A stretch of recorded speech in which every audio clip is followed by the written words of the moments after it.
Chronic care management essentially unburdens a physician and is designed to help the patient with continuity of care between physician visits.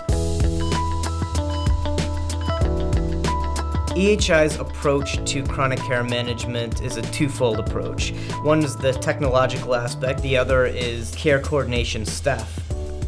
Essentially, the patient will engage with the nurse, and the nurse will help them with education, with management, and with any socioeconomic barriers they might encounter.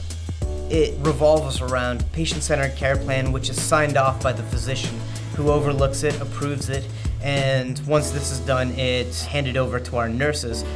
They work with the patient in order to achieve these goals for the care plans. However, sometimes the patient has barriers, socioeconomic barriers, logistical barriers, that prevent them from fully achieving these care plans. So in the process, the nurse creates intermediary goals, little subset goals that are part of the overall goal, and works with the patient to achieve these goals.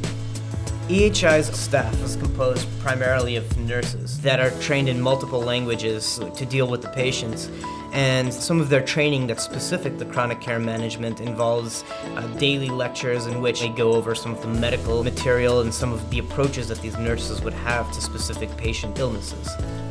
EHI's technology allows the physician to create patient-centered care plan that's specific for each chart. Once it goes to the nurses, it can be monitored by the physician to see the quality of care that the nurse is providing for the patient, as well as monitoring the progress that the patient is making.